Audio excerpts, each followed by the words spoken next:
ये गौसे आजम है। इन्हें मुसीबत में पुकारो तो मेरे गौस मुसीबत में काम आते हैं, परेशानी में पुकारो तो मेरे गौस परेशानी में काम आते हैं।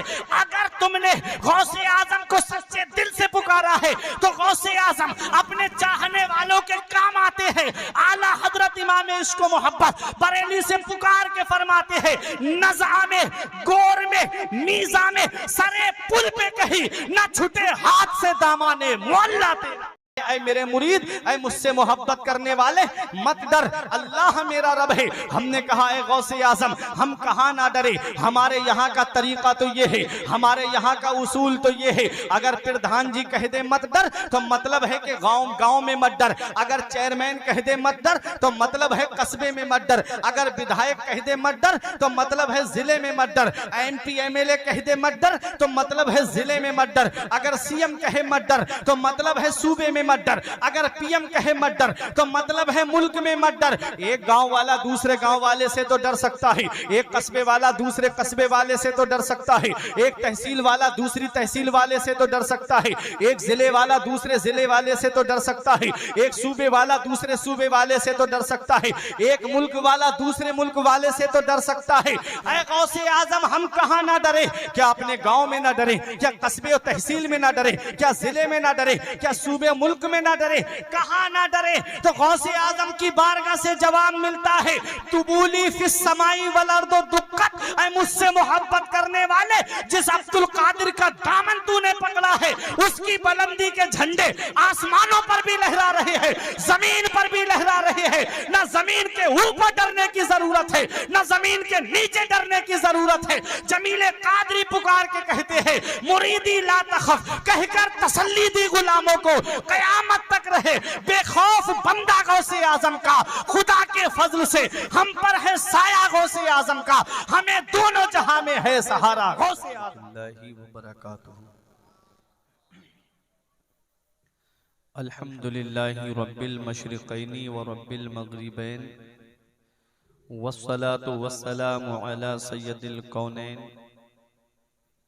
व अला आलिहि व अस्हाबिहि फाज़ु फ़िद दारैन। अम्मा बाद फ़अऊज़ु बिल्लाहि मिनश शैतानिर रजीम। बिस्मिल्लाहिर रहमानिर रहीम। क़ाल अल्लाहु तबारक व तआला फ़िल क़ुरआनिल मजीद वल फ़ुरक़ानिल हमीद।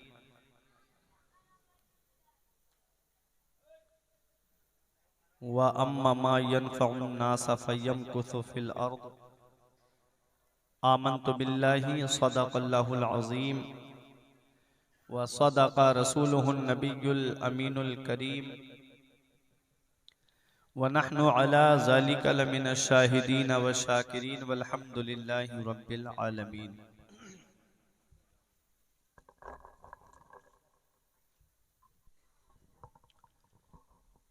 सरे शाम से लेकर अब तक ये प्रोग्राम नक़ीब अहले सुन्नत फ़ख्र नक़ाबत हज़रत मौलाना कफ़ील अंबर साहिब क़िबला की निज़ामत में अपनी कामयाबी की मंजिल की तरफ रवा दवा है। मुझसे क़ब्ल आप तमामी हजरात ने बेहतरीन अंदाज में नातो मनाक़िब के अशआर भाई नदीम रज़ा फैज़ी साहिब क़िबला और बरेली शरीफ से तशरीफ़ लाए हुए शायर इस्लाम भाई गुलाम गौस गज़ाली साहिब क़िबला से आपने समात किए। उसी दौरान बीच में आपने ख़तीब अहले सुन्नत मुबल्लिग इस्लाम नाशर मसलक आला हज़रत अल्लामा मौलाना गुलाम रब्बानी साहिब क़िबला से बेहतरीन ख़िताब नायाब इस्लाह मुआशरा के ताल्लुक़ से समात करके अपने नामे आमाल में नेकियों का इजाफ़ा किया। थोड़ी सी देर के लिए यह अफरा तफरी का माहौल बंद हो जाए तो मैं कुछ बयान करने की कोशिश करूं। ये जो बीच में टोली बैठी हुई है, हर इंसान देख रहा है, ये आप ही में से किसी के बच्चे होंगे। एक बात सुन लीजिए, वो औरतों की तकरीर खत्म ही नहीं हो रही है, और कम से कम आप लोग की तकरीर अब खत्म कर दीजिए, क्योंकि हजरत तकरीर कर रहे हैं। उस वक्त से हम लोग शेर पढ़ रहे थे तो आपकी तकरीर हो रही थी, और कुछ लोग आप लोग बैठे हुए हैं, थोड़ा सा इतनी दूर से आए हैं, कम से कम थोड़ा करीब हो जाइए आप लोग, थोड़ा सा आ जाए मोहब्बतों के साथ। भाईजान आप लोग भी थोड़ा थोड़ा उठ करके आगे चले आते हैं तो इंशाल्लाह गौसे पाक की महफिल है। गौसे पाक तो एक एक चीज़ों का सवाब अता करते हैं। खुदा की कसम गौसे पाक को जो समझ लेगा उनकी महफिल में बड़े अदब के साथ बैठेगा। अल्लाह भाईजान आप लोग खड़े हुए हैं वहाँ पर, कोई नीचे बैठने से नीचा कभी नहीं होता है। वो अब्दुल कादिर जिलानी की महफिल में जो नीचे बैठता है अल्लाह उसको ऊंचे पर बैठा देता है। बेशक बेशक, बहुत अच्छा। आप लोग भी चले आते तो अच्छा होता माशाल्लाह। बैठ जाए मोहब्बतों के साथ, दिल लगा करके। कम लोग हैं इससे फर्क नहीं है। अल्लामा फुरकान मंजरी को आपने सुन लिया तो सदियों याद करेंगे इंशाल्लाह। दोनों हाथों को उठाएं, नारे तकबीर, नारे रिसालत। आइए हम और आप मिलकर सबसे पहले मुस्तफ़ा जाने रहमत, शम्ए बज़्मे हिदायत, नौ शही बज़्मे जन्नत, काबे के बदरुद्दुजा, तैबा के शम्सुद्दुहा, दाफ़िए जुमला बला, शाफ़िए रोज़े जज़ा, जिस नबी की अज़मत व शान को बयान करते हुए मेरा इमाम फरमाता है, सरवर कहूँ के मालिको मौला कहूँ तुझे, सरवर कहूँ के मालिको मौला कहूँ तुझे, बागे खलील का गुले ज़ेबा कहूँ तुझे, तेरे तो वस्फ ऐबे तनाही से हैं बरी, हैरा हूँ मेरे शाह में क्या क्या कहूँ तुझे, आखिर रज़ा ने ख़त्म सुखन इस पे कर दिया, खालिक का बंदा खल्क का आका कहूँ तुझे। वो नबी जिनकी अजमत व शान को बयान करते हुए मेरे पीरो मुर्शिद हुजूर ताज शरिया फ़ख्रे अजहर फरमाते हैं, जहाँ में उनकी चलती है वो दम में क्या से क्या कर दें, जहाँ में उनकी चलती है वो दम में क्या से क्या कर दें, ज़मी को आसमां कर दें, सुरैया को सरा कर दें, फिजा में उड़ने वाले यूना इतराए निदा कर दें, वो जब चाहें जिसे चाहें उसे फरमा रवा कर दें। तमाम लोग मोहब्बत व अकीदत के साथ गुम्बद खदरा की जानिब लो लगाकर दुरूद पाक की डालियां मोहब्बत की थालियों में सजाकर पेश करें। पढ़िए बाबाज़े बुलंद, अल्लाहुम्मा सल्ली अला सय्यिदिना व मौलाना मुहम्मदिन व बारिक वसल्लिम, सलातम व सलामन अलैका या रसूल अल्लाह सल्लल्लाहु ताला अलैहि वसल्लम। कोई लंबी चौड़ी तमहीद नहीं, अपना माफ़ी ज़मीर आपके सामने पेश करके रुखसत हो रहा हूँ। मेरे इमाम के ये अशार अपने जहन में रखिएगा। आला हजरत इरशाद फरमाते हैं, शुक्र के जोश में जो है वो तुझे क्या जाने, शुक्र के जोश में जो है वो तुझे क्या जाने, ए गौसे आजम शुक्र के जोश में जो है वो तुझे क्या जाने, खिज्र के होश से पूछे कोई रुतबा तेरा, और शाख पे बैठ के जड़ काटने की फिक्र में है, कहीं नीचा ना दिखा दे तुझे शजरा तेरा। और फरमाते हैं, नज़ा में गोर में मीज़ा पे सरे पुल पे कहीं, न छूटे हाथ से दामाने मुअल्ला तेरा, न छूटे हाथ से दामाने मुअल्ला तेरा। और अब मेरे इमाम के ये 3 शेर अपने जहन में रखिएगा और गौसे आजम की शान सुनिएगा, गौसे आजम का मकाम सुनिएगा, गौसे पाक की अजमत क्या है, गौसे पाक की शान क्या है। अभी मैं आ रहा था तो रास्ते में कमेटी वाले बोले कि हजरत गौसे आजम पे आपको बोलना है, तो अब गौसे आजम की शान ही सुननी है तो तवज्जो मेरी तरफ दीजिएगा। ये शेर ऐसे हैं, ये उलमाए किराम अपनी मोहब्बतों से नवाजेंगे। आला हजरत फरमाते, नबवी में अलबी फसल बतूली गुलशन, नबवी में अलबी फसल बतूली गुलशन, हसनी फूल हुसैनी है महकना तेरा, हसनी फूल हुसैनी है महकना तेरा। अल्लाह तबारक व तआला ने आला हजरत अजीमुल बरकत को 55 से ज्यादा उलूम पे महारत ताम्मा अता फरमाई, और इस वक्त जो रिसर्च की गई, तहकीक की गई, तो ये बात तय हुई है कि आला हजरत को 155 उलूम पे महारत हासिल थी। आप जरा देखें, आला हजरत अजीमुल बरकत को इल्मे तफसीर में देखें तो लाजवाब हैं, इल्मे हदीस में देखें तो लाजवाब हैं, इल्मे फिका में देखें तो लाजवाब हैं, इल्मे हिंदसा में देखें तो लाजवाब हैं, इल्मे मंतिक में देखें तो लाजवाब हैं, इल्मे फलसफा में आला हजरत लाजवाब हैं, इल्मे रियाजी में आला हजरत का जवाब नहीं है, इल्मे कुरान में आला हजरत का जवाब नहीं है। हर इल्म में आला हजरत को अल्लाह ने महारत ताम्मा अता फरमाई। मेरा इमाम इस शेर के अंदर एग्रीकल्चर को बयान कर रहा है, मेरा इमाम इस शेर के अंदर खेती बाड़ी को बयान कर रहा है और ये समझाना चाह रहा है गौसे आजम का मकाम व मर्तबा के नबवी में अलबी फसल बतूली गुलशन हसनी फूल हुसैनी है महकना तेरा। जब फूल किसी गुलशन में खिलता है तो आदमी ये सोचता है ये फूल कौन सी जमीन पे खिला है, ये फूल किस फसले बहार का है, ये इस फूल को कौन से पानी से सींचा गया है। आला हजरत अजीमुल बरकत फरमाते हैं ये जो बगदाद की सरजमीन पे आने वाली शख्सियत जिसे दुनिया वाले गौसे आजम के नाम से जानते हैं, ये कस्बा जीलान के मोहल्ला नीफ की सरजमीन पर सादात घराने में ये फूल खिला है और ये फूल इमाम हसन का फूल है और इस फूल को मदीने वाले मुस्तफा की बारिश रहमत ने सींचा है और ये मौला अली की फसले बहार में खिला है। ये हजरत फातिमा के गुलशन का फूल है, ये इमाम हसन का फूल है और इस फूल में खुशबू आई है, ये इमाम हुसैन की खुशबू आई है। सुभान अल्लाह। वाह वाह वाह। फरमाते नबवी में अलबी फसल बतूली गुलशन हसनी फूल हुसैनी है महकना तेरा। हसनी फूल इसलिए कहा कि गौसे आजम का सिलसिला नसब जो है वो वालिद की तरफ से इमाम हसन से मिलता है और वालिदा की तरफ से इमाम हुसैन से मिलता है। अब देखो आला हजरत का दूसरा शेर सुनो, फरमाते हैं मेरे इमाम नबवी खुर अलबी को बतूली मादिन हसनी चांद हुसैनी है चमकना तेरा।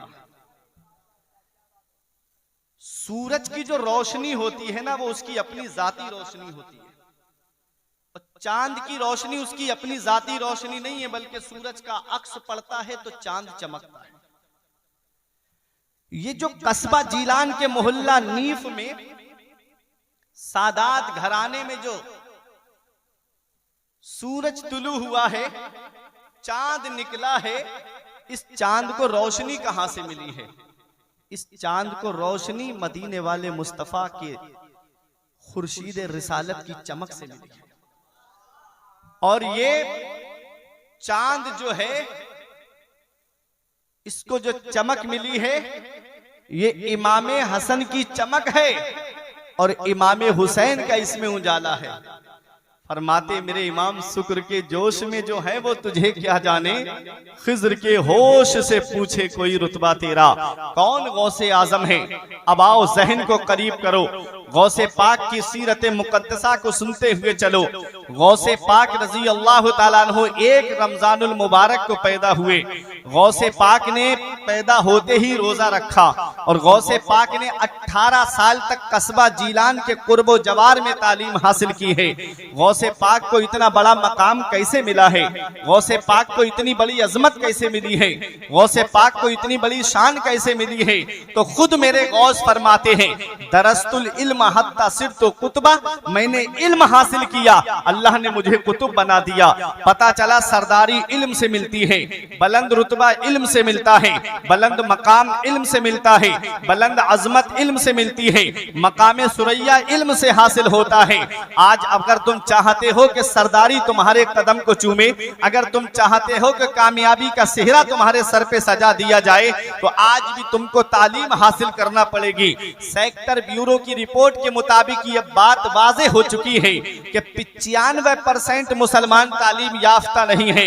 ये हालात आज मुसलमानों के होते जा रहे हैं। आज हमारे बच्चे, हम उनको मदरसे का रुख नहीं कराते। आज हम अपने बच्चों को मदरसे की तालीम दिलाने के लिए उनको मदरसा नहीं भेजते हैं। ये पहले की माएँ थी जो अपने बच्चों को मदरसा भेजती थी, वो जानती थी कि तहजीब मिलेगी तो मदरसे से मिलेगी, तमद्दुन मिलेगा तो मदरसे से मिलेगा, अखलाक मिलेगा तो मदरसे से मिलेगा, जिंदगी जीने का सलीका मिलेगा तो मदरसे से मिलेगा, बड़ों का अदब करने का सबक मिलेगा तो मदरसे से मिलेगा, छोटों पे शफकत करने का दर्स मिलेगा तो मदरसे से मिलेगा। देखो गौसे आजम की वालिदा ने मदरसा भेजा और गौसे आजम रजी अल्लाह ताला अन्हु जब 4 साल की उम्र में मदरसा पहुंचे, पहली बार उस्ताद से सामना हुआ।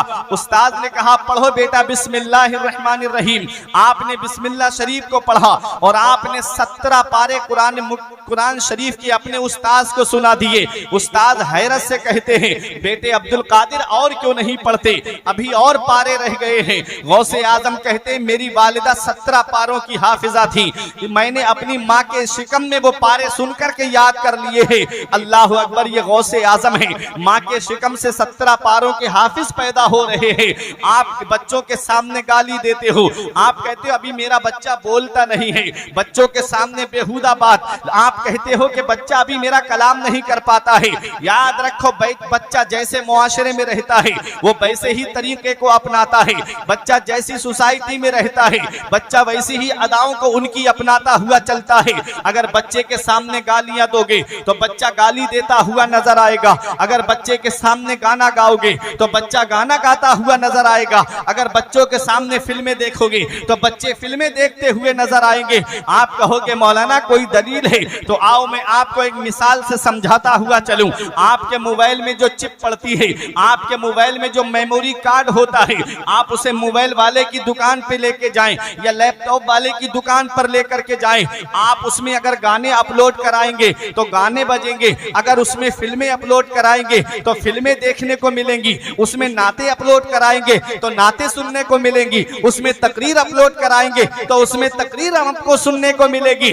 बच्चे का जहन भी कोरा कागज होता है, बच्चे का जहन भी सादा कागज की तरह होता है। अरे बच्चा जब माँ के शिकम में 120 दिन का हो जाता है, जब 4 महीने का हमल हो जाता है, बच्चे के अंदर रूह डाल दी जाती है, तभी से उसकी समाज चालू हो जाती है, तभी से उसका सुनना चालू हो जाता है और वो सारी बातें अपनी मेमोरी में सेव करने लगता है। और जब वो दुनिया में आता है, बाप गाने गाता है तो बच्चा भी गाने गाता हुआ नजर आता है, माँ ने अगर गाने गाए हैं तो बच्चा भी गाने गाता हुआ नजर आएगा। मेरी माँ बहनें इस प्रोग्राम में आई है, गौसे पाक की जश्न की महफिल से ये पैगाम लेकर के जाओ कि बच्चे को जैसी आप अदाओं में ढालोगी बच्चा वैसे ही अदाओं में ढलता हुआ नजर आएगा।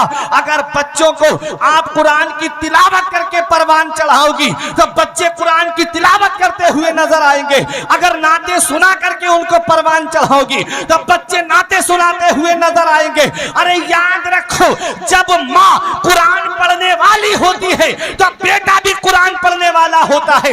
माँ जब नबी की नात गुनगुनाने वाली होती है तो बेटा भी नबी की नात गुनगुनाने वाला होता है। अरे जब माँ कुरान पढ़ने वाली फातिमा होती है तो बेटा नेज़े पे चढ़ के कुरान सुनाने वाला हुसैन होता है।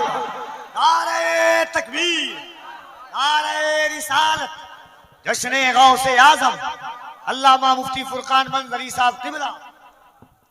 जब माँ कुरान पढ़ने वाली फातिमा होती है तो बेटा नेज़े पे चढ़ के कुरान सुनाने वाला हुसैन होता है। माँ जब उम्मुल खैर फातिमा होती है तो बेटा बगदाद का गौसे आजम होता है। माँ जब माहिनूर बीबी होती है तो बेटा 95 लाख गैर मुस्लिमों को कलमा पढ़ाने वाला गरीब नवाज होता है। माँ जब आरिफा होती है तो बेटा बाबा फरीदुद्दीन गंजे शकर होता है। माँ जब जाहिदा होती है तो बेटा अपने वक्त का मखदूम अशरफ जहांगीर सिमलानी होता है। अरे माँ जब मुत्तकिया होती है तो बेटा सैयद सालार मसूद गाजी होता है।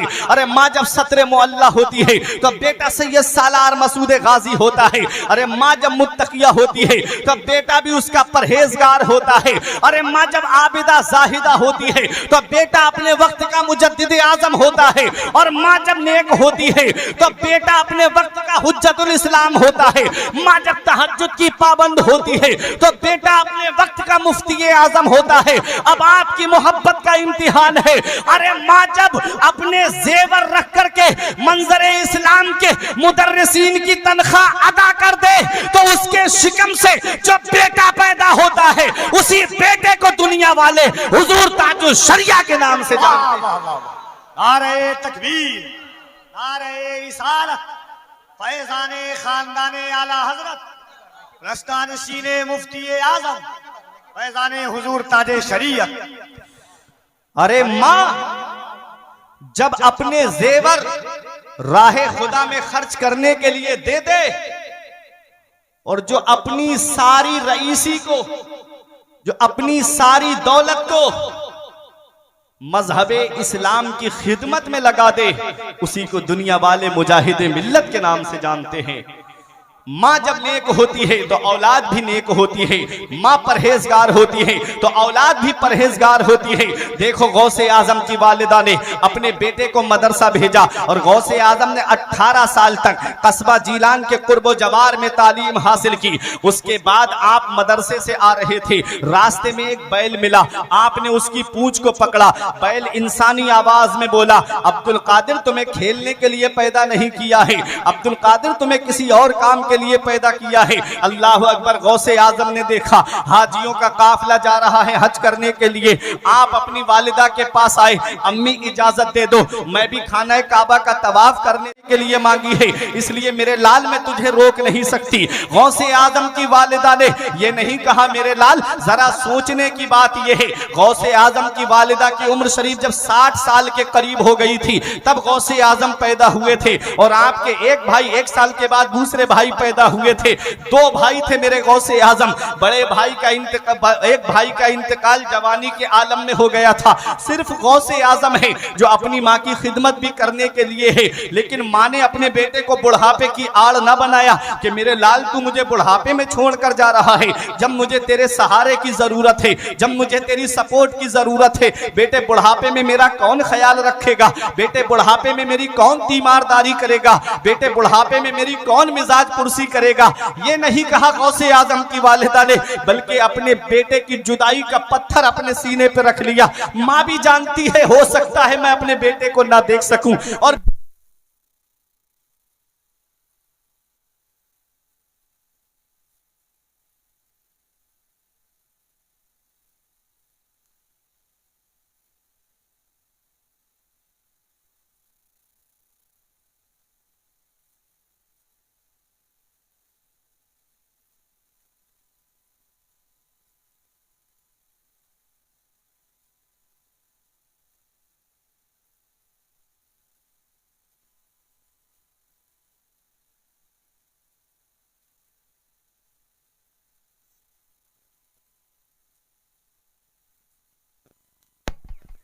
हेलो हेलो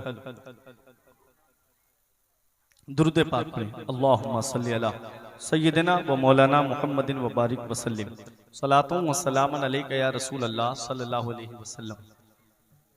एक छोटी सी गुजारिश है मेरी, जो मेरे भाई पीछे बैठे हैं वो सामने जो बॉर्डर बना करके, उनसे गुजारिश है कि आप आगे आइए। मैं आपको बुला रहा हूँ जो पीछे बैठे हैं, जो हमारे चचा बैठे हैं। चचा आप 10 मिनट की तकरीर आप सुन लीजिएगा, मैं अपने मौजू की तरफ आ रहा हूँ, करीब में आइएगा। मैं देखना चाह रहा हूँ अपने उन भाइयों को जो कुर्सियों पे पैर उठा करके बैठे हुए हैं। अरे गौसे आजम की महफिल में आप आए हो, मेरे गौस फरमाते हैं जब तक मैं नहीं चाहता कोई मेरा नाम नहीं ले सकता। और गौसे आजम ने फरमाया मुरीदी ला तखफ अल्लाह रब्बी अतानी रिफअतन निलतुल मनाली, ऐ मुझसे मोहब्बत करने वाले मत डर, अल्लाह मेरा रब है। बैठ जाइए आप करीब में आकर के। गौसे आजम की शान आला हजरत के अशआर के जरिए मैं आपके सामने पेश करूंगा। जरा हाथ उठा के बोलिएगा सुभान अल्लाह, और बुलंद आवाज से बोले सुभान अल्लाह। देखें गौसे आजम की वालिदा ने अपने बेटे को बुढ़ापे की आड़ न बनाया, और गौसे आजम बगदाद में तालीम हासिल कर रहे थे, इधर उनकी वालिदा का इंतकाल हो गया था। आप जरा देखो तो सही, गौसे आजम ने तालीम हासिल की है, मदरसे में जाकर के पढ़े हैं। ये उन जाहिल पीरों के लिए हैं जो कहते हैं कि मौलवियों का रास्ता और है और पीरों का रास्ता और है। अरे जब तक पीर आलिम नहीं होगा तो वो शरीयत के मसाइल को कैसे जानेगा, वो शरीयत के मामलात को कैसे पहचानेगा। याद रखो प्यारे मुसलमानों, जो पीराने पीर हैं, जो रोशन जमीर हैं, जो पीरे पीरा हैं, जो मीरे मीरा हैं, जो सैयदुल असयाद हैं, जो जय्यदुल अजियाद हैं, जो कुतुबुल अक्ताब हैं, वो मदरसा जा रहे हैं और ये पैगाम दे रहे हैं कि मैं पीरों का पीर हूँ, लेकिन मदरसा जाकर के तालीम हासिल करके आलिम मुफ्ती बन रहा हूँ। पता चला कि जो आलिम होता है और आलिम होने के बाद में वो अल्लाह से सबसे ज्यादा डरता है। इन्नमा यख्शल्लाह मिन इबादिहिल उलमा, अल्लाह से सबसे ज्यादा आलिम ही डरते हैं। जब इल्म ही नहीं होगा उसके पास में, तो वो अल्लाह से क्या डरेगा? वो नमाजें भी छोड़ेगा, वो रोजे भी छोड़ेगा, और वो औरतों को बेपर्दा मुरीद भी करता हुआ नजर आएगा। इसलिए पीर का आलिम होना बहुत जरूरी है। आओ अपने जहन को करीब करो। गौसे आजम की वालिदा कहती है, मेरे लाल, अगर तू किसी और काम के लिए इजाजत मांगता तो मैं तुझे नहीं रोकती, मैं तुझे जाने नहीं देती। तूने इजाजत मांगी है तो नाना मुस्तफा के दीन को हासिल करने की मांगी है, इसलिए मेरे लाल तू जा और जाकर के इल्म हासिल कर। गौसे आजम की वालिदा ने अपने एहसान नहीं गिनाए कि बेटे मैंने 9 महीने तुझको अपने शिकम में रखा, ये नहीं कहा बेटे मैंने तुझे जन्म दिया, ये नहीं कहा बेटे मैंने 2 साल तक अपना खूने जिगर तुझे दूध की शक्ल में पिलाया। अपने एहसान नहीं गिनाए माँ ने। मेरे आका इरशाद फरमाते हैं, माँ के 3 एहसान ऐसे हैं कि औलाद पूरी जिंदगी माँ की खिदमत करे तब भी उन एहसानों का बदला नहीं चुका सकती। पहला एहसान माँ का ये है कि वो 9 महीने अपने शिकम में रखती है। कितनी परेशानियों का सामना करना पड़ता है एक माँ को, कितनी दिक्कतों का सामना करना पड़ता है एक माँ को, कितनी परेशानियों से गुजरना पड़ता है एक माँ को। जब माँ के शिकम में औलाद आती है तो उस वक्त उसको पूछिएगा, तुम्हारे घरों में भी औलाद है, आप अपने घरों के हालात अच्छे तरीके से जानते होंगे। जब औरत उम्मीद से होती है, जब औरत हामिला होती है और जब बच्चे की पैदाइश का वक्त करीब आता है, कितनी परेशानियों का सामना करती है एक औरत। कभी उसके सर में दर्द है, कभी पैरों में दर्द, कभी पैरों पे सूजन, कभी जिस्म के अंदर दर्द। इतनी परेशानियों का सामना करने के बाद में एक माँ अपनी औलाद को जन्म देती है। और बाज औरतों का तो बच्चे की पैदाइश के वक्त इंतकाल हो जाता है। औलाद को जब जन्म देती है माँ, तो एक बार अपने बच्चे को देखने के बाद वो सारी परेशानियां भूल जाती है, सारी कुल्फतें भूल जाती है। सारी माँ अपनी परेशानियों को फरामोश कर देती है कि मेरा बेटा सलामत है तो मुझे कोई परेशानी नहीं, मेरा लाल सलामत है तो मुझे कोई दिक्कत नहीं है। माँ 2 साल तक अपना खूने जिगर औलाद को दूध की शक्ल में पिलाती है। मेरे आका हुजूर सल्लल्लाहु अलैहि वसल्लम के गुलामों, माँ के कितने एहसान है, बाप के कितने एहसान हमारे ऊपर है, इसका पता हमें अभी नहीं चलेगा। जब ये साए हमारे सर से उड़ जाते हैं, फिर चिराग लेके भी ढूंढोगे तो माँ जैसी मोहब्बत करने वाली शख्सियत नहीं मिलेगी, बाप जैसा प्यार करने वाली शख्सियत नहीं मिलेगी। ऐसे माँ बाप के साए की ना कदरी न कर, धूप काटेगी बहुत जब ये शजर गिर जाएगा। एक सहाबी हजरत उमर फारूक आजम के दौर की बात बता रहा हूँ। एक बूढ़ी औरत ने आकर के शिकायत की, हुजूर मेरा बेटा मुझे परेशान बहुत करता है। उमर फारूक आजम ने उसके बेटे को बुलाया और बुलाने के बाद उसके पेट पर 2-2.5 किलो वजनी पत्थर बांध दिया और उसके बाद कहा, खबरदार अगर ये पत्थर तेरे पेट से हट गया तो तुझे सख्त सजा दूंगा। वो अपने घर पर गया, खाना खाना दुश्वार हो गया, सोना दुश्वार हो गया। शाम को सोए तो पत्थर के वजन की वजह से उसकी सांस दबने लगे। माँ के पास आके कहता है, अम्मी मैं तेरे हाथ जोड़ता हूँ, ये पत्थर मेरे पेट से उमर फारूक आजम से कह के हटवा दे। माँ अपने बेटे को सुबह को लेकर के आई, हुजूर मुझसे मेरे बेटे की परेशानी देखी नहीं जाती, आप मेरे बेटे के पेट से इस पत्थर को दूर कर दीजिए। उमर फारूक आजम ने पत्थर हटाते हुए कहा था, तू एक रात इस वजन को लेकर के रात न, एक रात तुझसे इस वजन के साथ में ना गुजारी गई। कभी तूने अपने दिल पे हाथ रख करके सोचा कि तेरी माँ ने 9 महीने तुझे अपने शिकम में रख करके कैसे रातें गुजारी होंगी, कैसे रातों में सोई होगी, कैसे घर के काम किए होंगे, कैसे घर के काम काज किए होंगे। इंसान भूल जाता है माँ की उन कुर्बानियों को कि माँ ने कितनी रात परेशान होकर के हमारी खातिर खुद गीले में सोती रही और हमें सूखे में सुलाती रही। खुद माँ ने हमारे लिए कितनी रातें जाग करके गुजारी। आज ये मोबाइल चलाने वाली औलाद क्या जाने, जिसे व्हाट्सएप चलाने से फुर्सत नहीं मिलती, जिसे यूट्यूब देखने से फुर्सत नहीं मिलती, जिसे फेसबुक पे तस्वीरें अपलोड करने से फुर्सत नहीं मिलती। ये कौम क्या जाने कि माँ ने कितनी रातें हमारी खातिर जाग करके गुजारी है। ये कौम क्या जाने कि मेरे बाप ने मेरे लिए कहां कहां से पैसे ला करके जमा किए हैं। याद रखना नौजवानों, अगर माँ बाप जिंदा हैं तो कद्र कर लो, माँ बाप जिंदा हैं तो उनकी खिदमत कर लो, माँ बाप हयात हैं तो उनकी खिदमत कर लो। जिस दिन ये साए सर से उड़ जाते हैं उस दिन चराग चिराग लेके भी ढूंढोगे तो माँ बाप जैसा प्यार करने वाली शख्सियतें नहीं मिलेंगी, माँ बाप जैसी मोहब्बत करने वाली शख्सियतें तुमको नहीं मिलेंगी। बाप आंगन में लगे हुए पेड़ की तरह है। हमारे बुजुर्गों ने फरमाया बाप आंगन में लगे हुए पेड़ की तरह है। जब शिद्दत की गर्मी पड़ती है, जब गरम गरम लू के थपेड़े होठों को खुश्क कर देते हैं, ऐसे वक्त में जो सबसे बेहतर साया है, जो सबसे मुनासिब साया है, वो दरख्त का साया है। इंसान गर्मी में दरख्त के नीचे खड़ा हो जाए उसे आराम मिल जाता है।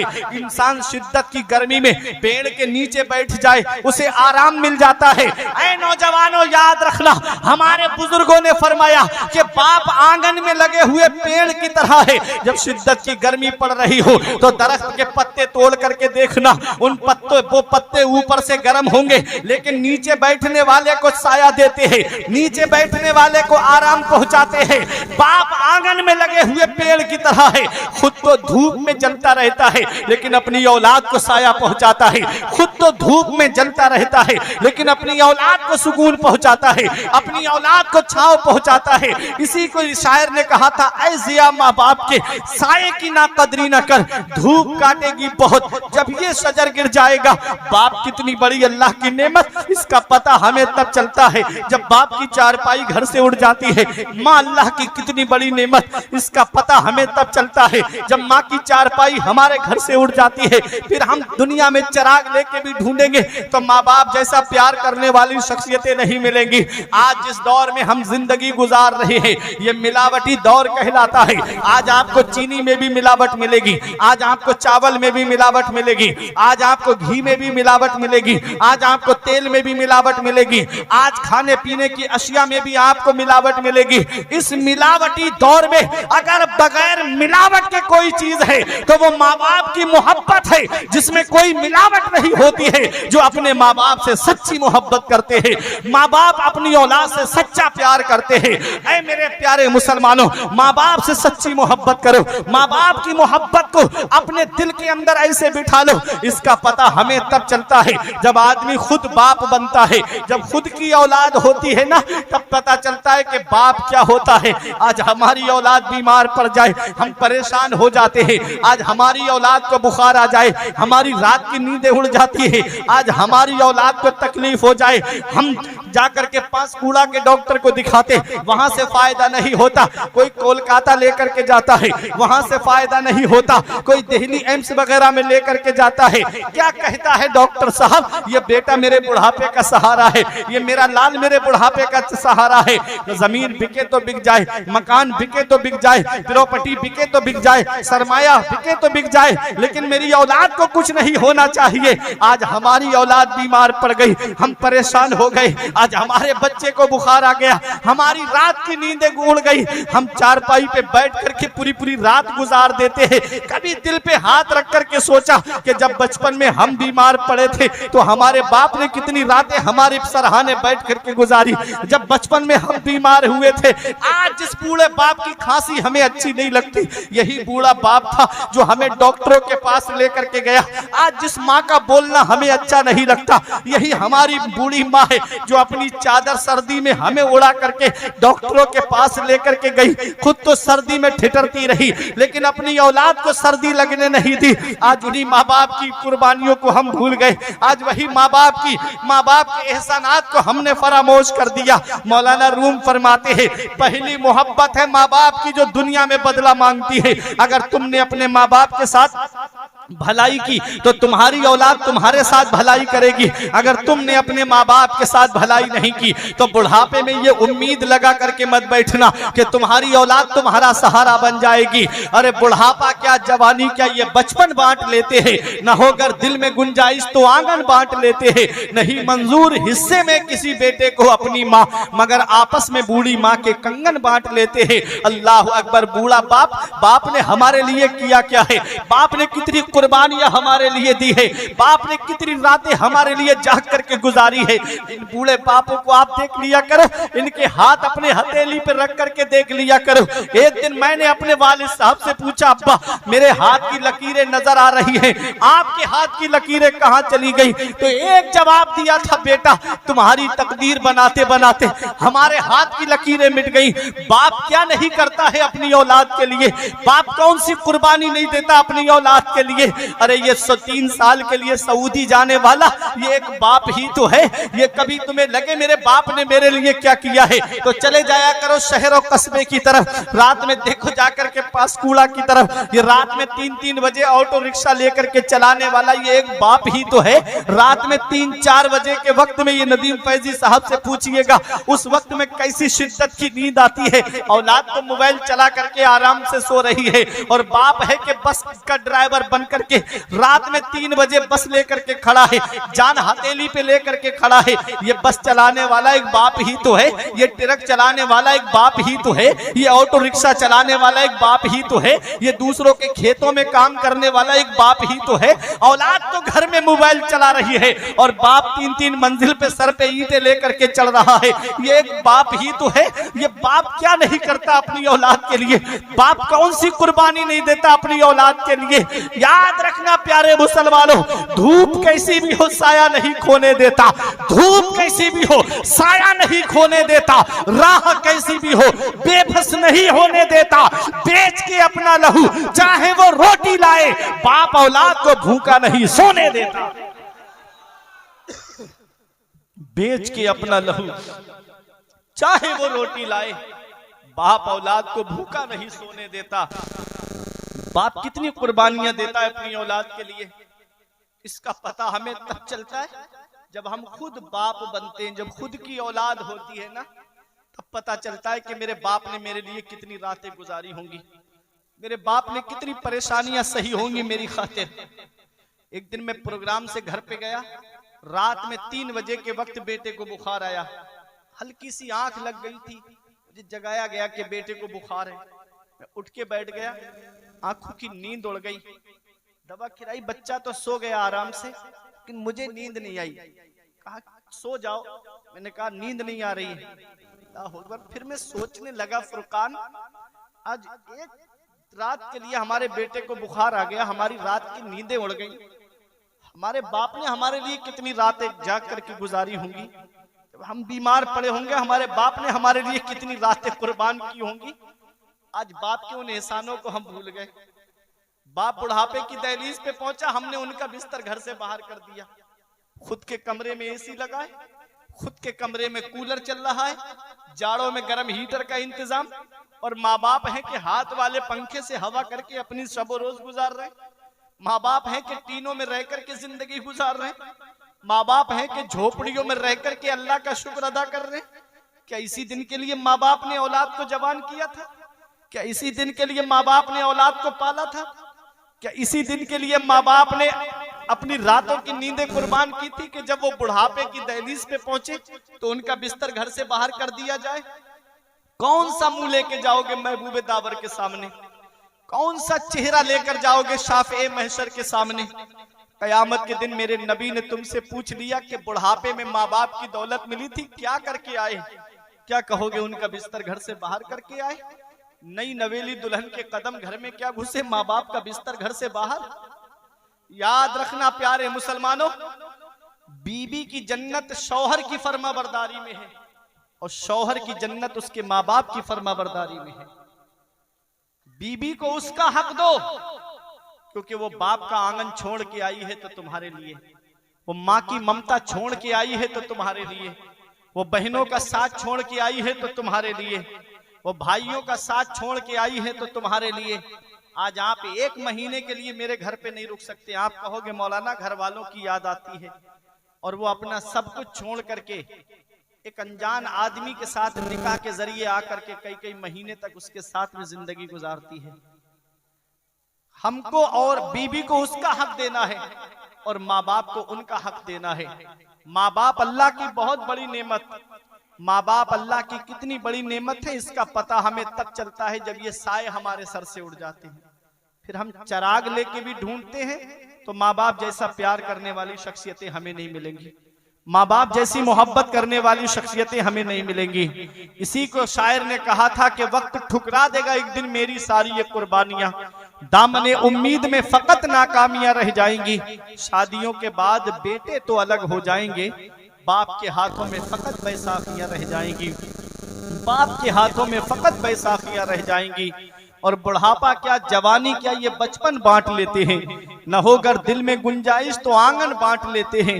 नहीं मंजूर हिस्से में किसी बेटे को अपनी माँ, मगर आपस में बूढ़ी माँ के कंगन बांट लेते हैं। बाप का माँ का बुढ़ापे में बंटवारा कर दिया जाता है कि माँ एक महीना मेरे घर खाएगी, बाप एक महीना तेरे घर खाएगा। कभी आपने ये सोचा कि वालिद साहब जब हम छोटे थे तो हमारे लिए जब बाहर से आते काम करके खाने पीने की अशिया लेकर के आते तो माँ अपने बच्चों के लिए उठा करके रख देती थी कि मेरा फला बेटा बाहर चला गया है, जब आएगा तो मैं उसके लिए ये सामान रखूंगी। कभी कभी हमारे वालिद ये कह देते कि ये चीज खा लो मैं और ला दूंगा, तो माँ कहती थी हमारी कि नहीं, मेरे बेटे ने खा लिया तो मैंने खा लिया।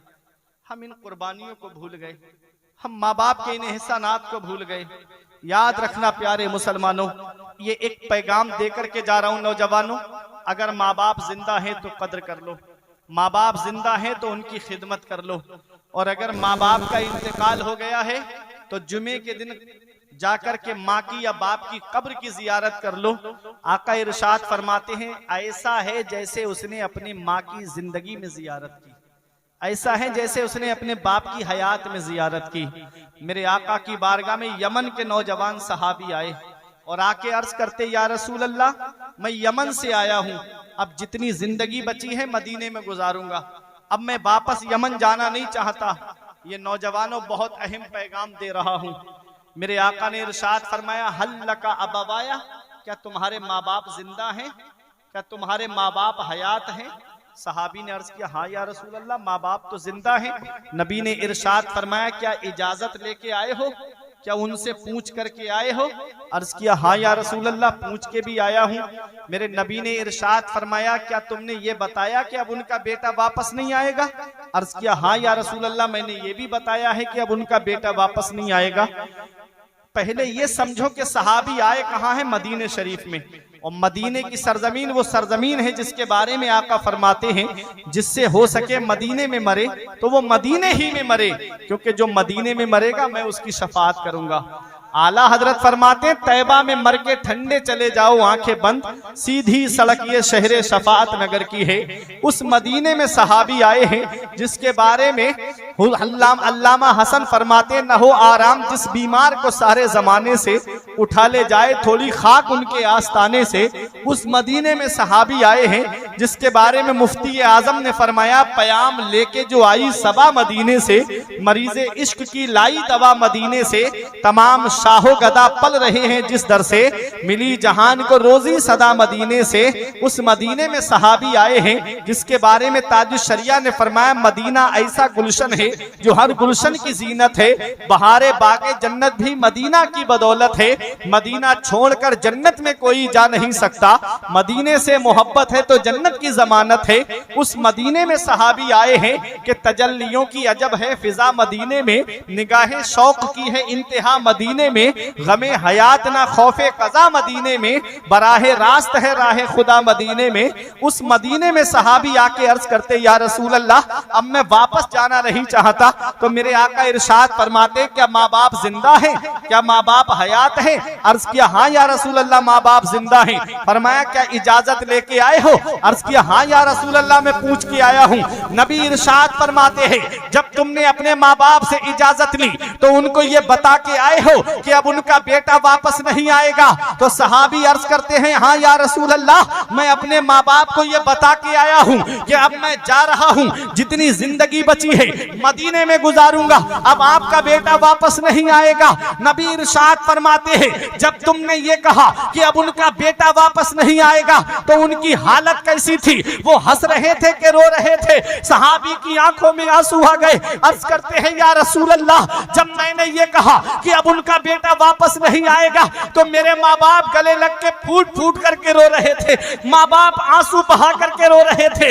नबी को जलाल आ गया, आका उठ के खड़े हो गए, इरशाद फरमाते हैं इरजी इलैहिमा फअदहिकहुमा कमा अबकैतहुमा, ए मेरे सहाबी वापस चले जाओ, जहां से आए हो वहीं लौट के चले जाओ, और जैसे माँ बाप को रुला के आए हो वैसे उन्हें हंसा दो, वो यमन में खुश हो जाएंगे, तेरा नबी तुझसे मदीने में राजी हो जाएगा। ओ माँ बाप को सता करके उम्रे के टूरों पे टूर करने वालों, ओ माँ बाप को सता करके बगदाद के चक्करों पे चक्कर लगाने वालों, इधर माँ बाप दवाई के लिए एक एक पैसे के लिए परेशान है, और बेटा अजमेर की बड़ी देग में पैसे डाल करके आ रहा है, इधर माँ बाप एक एक पैसे के लिए तरस रहे हैं, और बेटा है कि कलियर के चक्करों पे चक्कर लगा रहा है। इतना याद रखना, मेरे आका इरशाद फरमाते हैं जिससे उसके माँ बाप राजी है उससे अल्लाह राजी है, उसका रसूल राजी है, और जिससे माँ बाप नाराज है उससे ना अल्लाह राजी है ना उसका रसूल राजी है। घर में रूठे हुए माँ बाप को मना लो, माँ बाप हाथ उठा के दुआ कर देंगे। मेरे आका इरशाद फरमाते हैं माँ बाप की दुआ औलाद के हक में ऐसे कबूल होती है जैसे नबी की दुआ उम्मत के हक में कबूल होती है। इसलिए माँ बाप की खिदमत कर लो, माँ बाप हयात है तो उनकी कद्र जान लो। जिस दिन ये साए सर से उड़ जाते हैं उस दिन चराग लेके भी ढूंढोगे तो माँ बाप जैसा प्यार करने वाली शख्सियतें नहीं मिलेंगी, माँ बाप जैसी मोहब्बत करने वाली शख्सियतें नहीं मिलेंगी। आओ जरा देखो माँ बाप के कितने एहसान हैं। एक सहाबी ने अर्ज किया या रसूल अल्लाह, मैंने अपनी माँ को पुश्त पर सवार करके 7 मरतबा काबे का तवाफ कराया है, क्या मैंने अपनी माँ का हक अदा कर दिया? नबी इरशाद फरमाते हैं तेरी पैदाइश के वक्त जो तेरी माँ को दर्द उठे थे उन दर्दों में से एक दर्द का भी तूने बदला अभी नहीं चुकाया है। अल्लाह अकबर, औलाद पूरी जिंदगी माँ बाप की खिदमत करती रहे तब भी वो माँ बाप के एहसानों का बदला नहीं चुका सकती। आओ मैं कुरान की रोशनी में आपको बता दूं, 15वां पारा रब इरशाद फरमाता है वक़ज़ा रब्बुका अल्ला तअबुदू इल्ला इय्याहु व बिल वालिदैनि इहसाना इम्मा यबलुगन्ना इंदकल किबरा अहदुहुमा औ किलाहुमा फला तकुल लहुमा उफ़्फिन वला तनहरहुमा वक़ुल लहुमा क़ौलन करीमा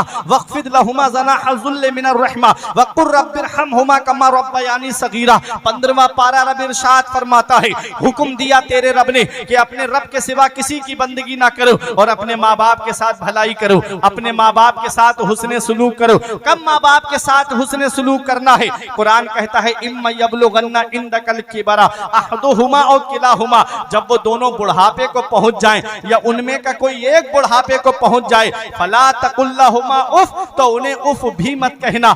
उफ का माना आप जानते हो, इजहार तनफ्फुर के लिए सबसे हल्का कलमा जो है शरीयत में वो उफ है।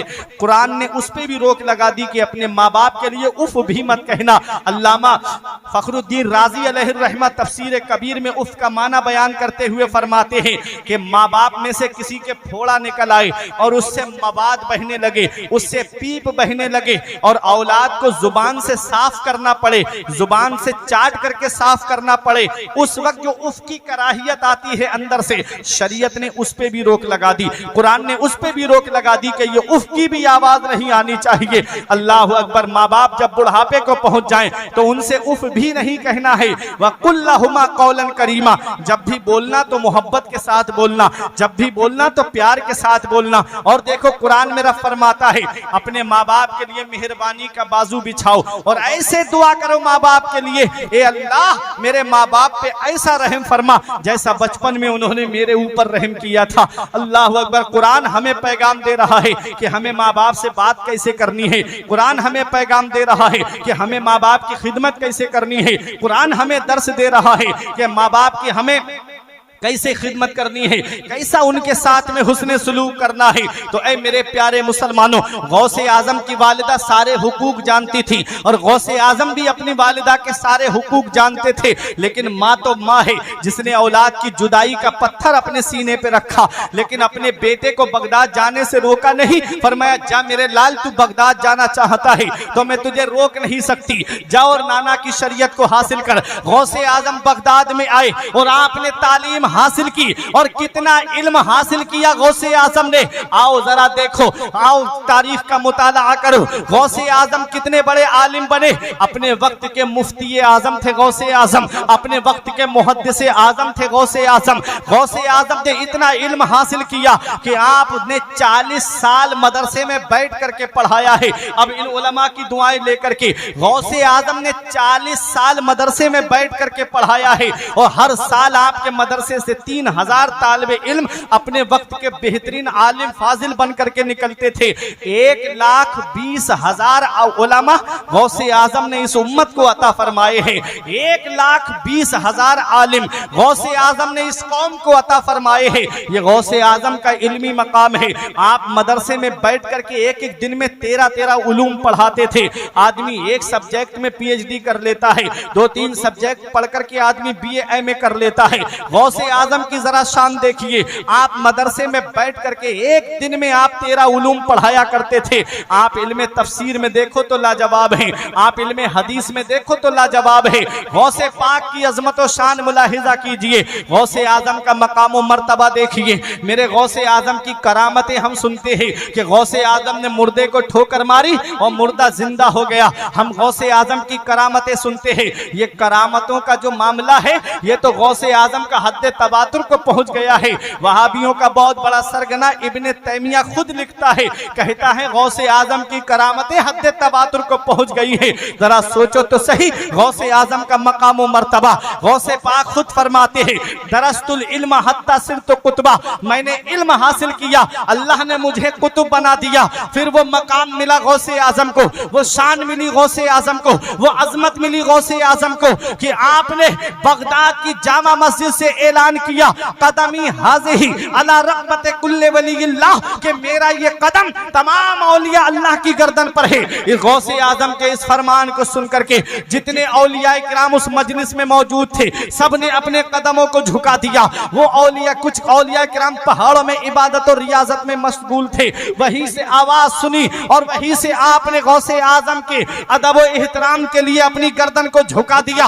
ये गौसे पाक है, मेरा इमाम फरमाता है, सर भला क्या कोई जाने के है कैसा तेरा, सर भला क्या कोई जाने के है कैसा तेरा, औलिया मलते हैं आंखें वो है तलवा तेरा, और सारे अख्ताबे जहां करते हैं काबे का तवाफ, काबा करता है तवाफे दरे बाला तेरा। गौसे पाक रज़ी अल्लाह ताला अन्हु की शान मुलाहिजा कीजिए। मेरे गौसे पाक फरमाते हैं, मुरीदी ला तखफ अल्लाह रब्बी अतानी रिफ़अतन निलतुल मनाली, ऐ मुझसे मोहब्बत करने वाले, ऐ मेरे मुरीद मत डर मत घबरा, अल्लाह मेरा रब है। हमने आलम तसव्वुर में अर्ज किया, ऐ मेरे गौसे आजम हम कहाँ ना डरें। आपने फरमाया है, ऐ मेरे मुरीद, ऐ मुझसे मोहब्बत करने वाले मत डर, अल्लाह मेरा रब है। हमने कहा, ऐ गौसे आजम हम कहाँ ना डरे, हमारे यहाँ का तरीका तो ये है, हमारे यहाँ का उसूल तो ये है, अगर प्रधान जी कह दे मत डर तो मतलब है कि गांव गांव में मत डर, अगर चेयरमैन कह दे मत डर तो मतलब है कस्बे में मत डर, अगर विधायक कह दे मत डर तो मतलब है जिले में मत डर, MP MLA कह दे मत डर तो मतलब है जिले में मत डर, अगर CM कहे मत डर तो मतलब है सूबे में मत डर, अगर PM कहे मत डर तो मतलब है मुल्क में मत डर। एक गांव वाला दूसरे गांव वाले से तो डर सकता है, एक कस्बे वाला दूसरे कस्बे वाले से तो डर सकता है,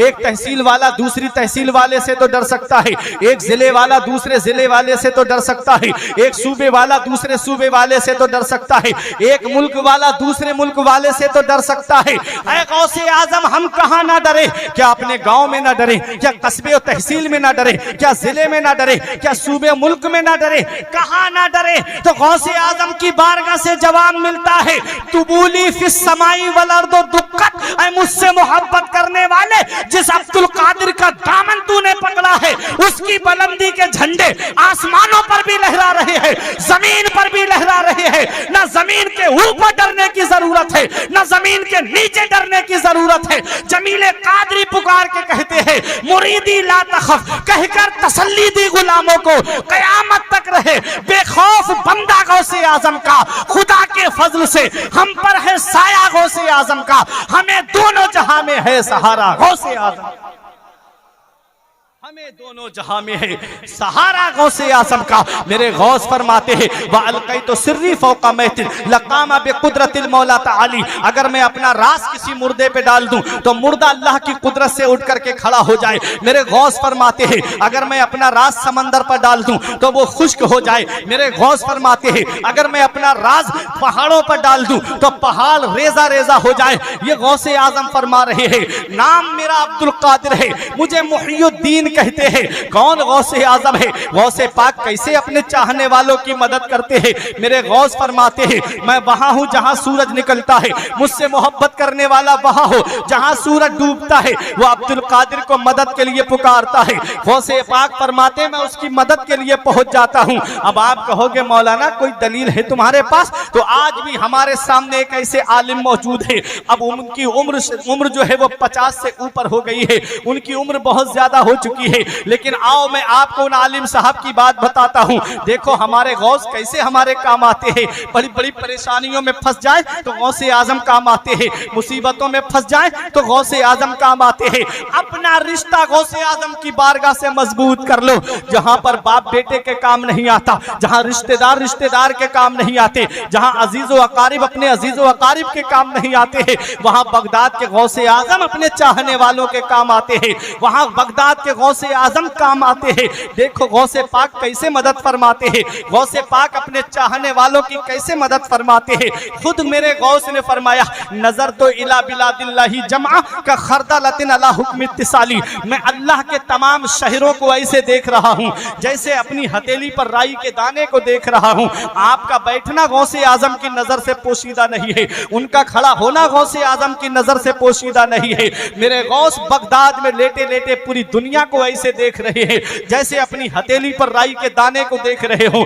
देखो कौन गौसे आजम है, कैसे चाहने वालों की मदद फरमाते हैं। शाबान के महीने में रमजान शरीफ आने से पहले 15 शाबान तक हर मदरसे में छुट्टी पड़ जाती है। मामला शराबस्ती का है जो गोंडा बहराइच को काट करके अलग जिला बनाया गया है। शराबस्ती के अंदर बिहार के एक आलिम साहब वहां मदरसे में पढ़ाया करते थे। अल्लाह अकबर। वो आलिम साहब कहते हैं मैंने छुट्टी डाल दी मदरसे में, बच्चे तो अपने अपने घर चले गए। मैं 15 शाबान के बाद निकला और रास्ते में एक स्टेशन पड़ता है, बिहार आए या बंगाल आए या उड़ीसा आए, लेकिन एक स्टेशन से जरूर सामना पड़ता है और वो स्टेशन है मुगल सराय का स्टेशन। उसका आज नाम बदल करके पंडित दीनदयाल उपाध्याय नाम रख दिया गया है। उसका पुराना नाम क्या है? मुगल सराय। आज भी इंसान मुगल सराय ही बोलता है। आओ जरा देखो, जब वो आलिम साहब अब से 40-45 साल पहले की बात बता रहा हूं, इतनी आबादी नहीं थी, इतनी रौनक नहीं थी, इतना दौर तरक्की याफ्ता नहीं था। वो कहते हैं मैं रात में पहुंचा, मुझे भूख ज्यादा लगी, मैं ट्रेन से उतरा, वहां से मुझे ट्रेन चेंज करना थी और वो दूसरी ट्रेन में वक्त था। कहते हैं मैं बाहर निकला, सोचा कोई खाने पीने की चीज मिल जाए तो मैं उसे ले लूं। कहते हैं जैसे ही मैं स्टेशन के बाहर निकला एक रक्शे वाला मेरे पास आया, बोला क्या खाना खाना है? मैंने कहा हाँ खाना खाना है। बहुत गौर से सुनिएगा, सच्ची बात बता रहा हूं। और वो आलिम साहब आज भी मौजूद है। वो कहता है रक्शे वाला कि बैठिए मैं खाना खिला के लाता हूं। आप रक्शे में बैठे, थोड़ी दूरी पर एक बिल्डिंग बनी हुई थी, वहां ले जा करके रक्षा उसने रोक लिया। अंदर से एक शख्स आया, बोला खाना खाना है? और आलिम साहब बोले हाँ मुझे खाना खाना है। बोला आइए अंदर आइए। वो आपको ऊपर मंजिल पे लेकर के गया। आप हैरत से देख रहे थे कि ये इतने ऊपर मुझे कहाँ लेकर जा रहा है, लेकिन भूख ज्यादा लगी थी, चले गए आप खाना खाने के लिए। जैसे ही ऊपर कमरे में आप पहुंचे, उसने खाने के लिए आपके सामने एक प्याले में शोरबा ला करके रखा और एक रोटी रखी। जैसे ही आपने भूख ज्यादा लगी थी, रोटी का लुकमा तोड़ा और जैसे ही शोरबे में डिबोया, उसमें इंसान के हाथ की उंगली नजर आई। आपने कहा यह इंसान का गोश्त है, मैं इसे नहीं खाऊंगा, ये मेरी शरीयत में हराम है, मैं इसे हाथ नहीं लगाऊंगा। उसने गुस्से वाले लहजे में कहा खाइए, आज तुम किसी का खा रहे हो, कल कोई तुम्हारा खाएगा। ये कह के कमरा बंद करके चला गया। कहता है जिसे पुकारना है पुकार लीजिए, कोई तुम्हारी मदद को नहीं आएगा।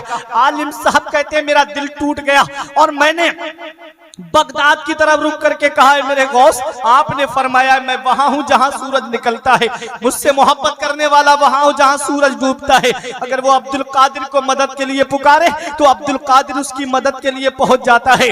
मेरे गौस अब मैं कैसे जाऊंगा अपने घर पे। कहते रोते रोते मेरी आंखों में आंसू आ गए। कहते रोते रोते मेरी आंख लग गई और मैं लेट गया। कहते मेरी जैसे ही आंख लगी मैंने ख्वाब में क्या देखा कि एक बुजुर्ग मेरे ख्वाब में तशरीफ लाते हैं, उनके हाथ में मिट्टी का ढेला है। वो बुजुर्ग कहते हैं परेशान क्यों होता है, ये मिट्टी का ढेला जिस ताले पे लगाता जाएगा ताला अपने आप खुद ब खुद खुलता चला जाएगा। कहते मैंने ख्वाब में पूछा आप कौन है जो मेरी मदद कर रहे हैं, तो उन बुजुर्ग ने फरमाया अरे तूने अभी जिसको आवाज दी है, अरे तूने अभी जिसको पुकारा है वो बगदाद का गौसे आजम मैं ही तो हूँ, वो कुतुब रब्बानी मैं ही तो हूँ, वो महबूब सुबहानी मैं ही तो हूँ। अल्लाह अकबर। शायर पुकार करके कहता है ये अदाए दस्तगीरी कोई मेरे दिल से पूछे, ये अदाए दस्तगीरी कोई मेरे दिल से पूछे, वहीं आ गए मदद को। मैंने जब जहां पुकारा ये तेरा करम है या गौस जो बना लिया है अपना। कहा मुझसे ये कमीना, कहा सिलसिला तुम्हारा, सरकार गौसे आजम नजरे करम खुदारा, मेरा खाली कांसा भर दो मैं फकीर हूं तुम्हारा। नारे तकबीर, नारे रिसालत, मसलक आला हजरत, मसलक आला हजरत, या गौस, या गौस, या गौस। नारे तकबीर, नारे रिसालत। ये गौसे आजम है। सच्चे दिल से पुकारो तो सही, सच्चे दिल से बुलाओ तो सही, सिर्फ रस्मी तौर पे गौसे आजम को आवाज दो फिर कहते हो हमारी मदद नहीं होती। सच्चे दिल से पुकारो। मेरे गौस फरमाते मेरा चाहने वाला सच्चे दिल से मुझे पुकारे, मैं मगरिब में हूँ वो मशरिक में हो, उसका सतर खुल जाए तो अब्दुल कादिर अपने हाथ से उसका सतर ढांप देता है। ये गौसे आजम है, ये अदाए दस्तगीरी कोई मेरे दिल से पूछे, वही आ गए मदद को। मैंने जब जहां पुकारा वो कहते हैं हुजूर मेरे बच्चे मेरा इंतजार कर रहे हैं, मेरी बीबी मेरा इंतजार कर रही है, मेरे खानदान वाले मेरा इंतजार कर रहे हैं। अल्लाह अकबर। ख्वाब में गौसे आजम तशरीफ लाए, फरमाया परेशान क्यों होता है, ये मिट्टी का ढेला जिस ताले पे लगाएगा ताला खुद ब खुद खुलता चला जाएगा। कहते हैं मैं मिट्टी का ढेला जिस ताले पे लगाता गया ताला अपने आप खुलता चला गया। जैसे ही नीचे पहुंचा मुझे 2-3 लोग मिले, मुझसे बोले आइए आकर के गाड़ी में बैठिए। कहते मैंने कहा मैं नहीं बैठूंगा, रक्शे पे बैठा तो इतने बड़े हादसे में फंस गया, अब तुम्हारे साथ बैठूंगा तो कहां जाऊंगा। वो कहते हैं परेशान मत होइएगा, हम आपको अपने घर लेके जा रहे हैं। पूरी जिंदगी गौस का नियाज करते रहे, पूरी जिंदगी गौस को पुकारते रहे, आज तक गौसे आजम का दीदार नहीं हुआ। आज तुम्हारी वजह से हमें गौसे आजम का दीदार हो गया। हम घर में आराम से लेटे थे इंशा की नमाज पढ़ के, ख्वाब में गौसे आजम तशरीफ लाए, फरमाते हैं तुम अपने घर में आराम से लेटे हो, मेरा चाहने वाला फला बिल्डिंग में फंसा हुआ है, जाओ और जाकर के उसको लेकर के आओ। कहते हैं जब मैं उनके साथ गया तो उनका पूरा घर मेरे लिए हार फूल लेकर के इस्तिकबाल के लिए इंतजार कर रहा था। ये गौसे आजम है, जब इन्हें मुसीबत में पुकारो तो मेरे गौस मुसीबत में काम आते हैं, परेशानी में पुकारो तो मेरे गौस परेशानी में काम आते हैं। अगर तुमने गौसे आजम को सच्चे दिल से पुकारा है तो गौसे आजम अपने चाहने वालों के काम आते हैं। आला हजरत इमाम इश्क व मोहब्बत बरेली से पुकार के फरमाते हैं नज़ा में, गोर में, मीज़ा में, सरे पुल पे कहीं ना छूटे हाथ से दामाने मोहल्ला तेरा, ना छूटे हाथ से। नारे तकबीर, नारे रिसालत, मसलके आला हजरत, दामने गौसे आजम, दामने गौसे आजम, खानदाने गौसे आजम, खानदाने गौसे आजम। ना छूटे हाथ से दामाने मोहल्ला तेरा। ऐ मेरे गौसे आजम, जब बाप से रिश्ता टूट रहा हो, जब माँ से रिश्ता टूट रहा हो, जब नज़ा का आलम हो, फरिश्ते मेरे सामने खड़े हो, रूह निकालने वाला फरिश्ता मेरे सामने हो, ऐ गौसे आजम उस वक्त भी मेरे हाथ में आपका दामन हो। और जब मुझे घर वाले रिश्तेदार कब्र में दफन करके चले आए, अंधेरी काली कोठरी में दफन करके चले आए, तब भी गौसे आजम आपका साथ न छूटे, तब भी आपका दामन मेरे हाथ में हो। ऐ मेरे गौसे आजम, जब मीज़ान पर नामे आमाल तोले जा रहे हो तब भी मेरे गौस आपका दामन मेरे हाथ में हो। आला हजरत फरमाते हैं कि जब पुल सिरात पे गुजर हो रहा हो गौसे आजम तब भी आपका दामन हमारे हाथ में हो। नज़ा में, गोर में, मीज़ा पे सरे पुल पे कहीं ना छुटे हाथ से दामाने मुअल्ला तेरा। अल्लाह अकबर, ये गौसे आजम है, चाहने वालों की मदद फरमाते हैं, मुसीबत ज़दों के काम आते हैं। और देखो मेरे इमाम ने फरमाया, तुझसे दर, दर से सग, और सग से है मुझको निस्बत, मेरी गर्दन में भी है दूर का डोरा तेरा। गौसे आजम की बारगाह में जब जाते हैं तो डायरेक्ट नहीं जाते, आला हजरत, आला हजरत का इश्क देखो, आला हजरत की मोहब्बत देखो, आला हजरत का प्यार देखो। जब नबी की बारगाह में जाते हैं तो डायरेक्ट नहीं जाते हैं, बल्कि कहते तेरी सरकार में लाता है रजा उसको शफी, तेरी सरकार में लाता है रजा उसको शफी, जो मेरा गौस है और लाडला बेटा तेरा। और जब गौसे आजम की बारगाह में गए आला हजरत तो डायरेक्ट नहीं गए, कहते हैं तुझसे दर, दर से सग, और सग से है मुझको निस्बत, मेरी गर्दन में भी है दूर का डोरा तेरा।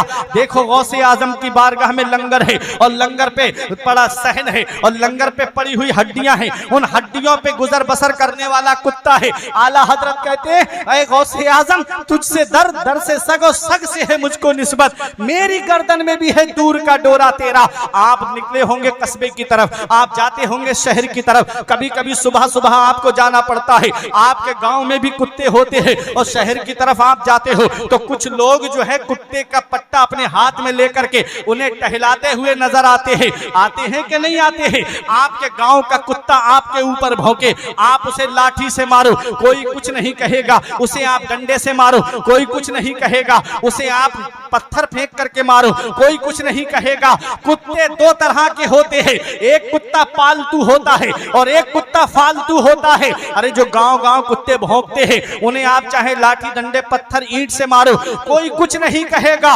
और एक वो कुत्ता है जो शहर के करीब आदमी पट्टा हाथ में लेकर के उसे टहलाता हुआ नजर आता है। अगर उस कुत्ते को आपने डंडा मार दिया, अगर उस कुत्ते की आपने लाठी मार दी, अगर उस कुत्ते की तरफ आपने पत्थर फेंक करके मार दिया, उसका मालिक सामने आ जाएगा, तेरी हिम्मत कैसे हुई तूने कुत्ते को मारा, तेरी हिम्मत कैसे हुई तूने मेरे कुत्ते पे लाठी उठाई। आप कहोगे हमने अभी गांव में अपने एक कुत्ते को मार करके आए हैं, किसी ने कुछ नहीं कहा, वो कहेगा वो फालतू कुत्ता होगा, तूने देखा नहीं इसकी गर्दन में मेरी गुलामी का पट्टा पड़ा हुआ है, ये मेरा पालतू कुत्ता है। अरे जब कुत्ते की गर्दन में गुलामी का पट्टा आ जाए तो कुत्ता मार से महफूज हो जाता है। ऐ गौसे आजम का जिक्र सुनने वालों, हमने अपनी गर्दन में किसी और की गुलामी का पट्टा नहीं डाला है, बल्कि बगदाद के गौसे आजम की गुलामी का पट्टा डाला है, शहंशाह बगदाद की गुलामी का पट्टा गर्दन में डाला है। अरे जब दुनियावी कुत्ता अपनी गर्दन में पट्टा डाल ले तो वो मार से महफूज हो जाता है। हमने अपनी गर्दन में गौसे आजम की गुलामी का पट्टा डाला है। ये पट्टा कब काम आएगा? तो आला हजरत फरमाते हैं इस निशानी के जो सग है नहीं मारे जाते, इस निशानी के जो सग है नहीं मारे जाते, हश्र तक मेरे गले में रहे पट्टा तेरा, हश्र तक मेरे गले में रहे पट्टा तेरा। ये आला हजरत की आजिज़ी है, ये आला हजरत का मकाम नियाज है।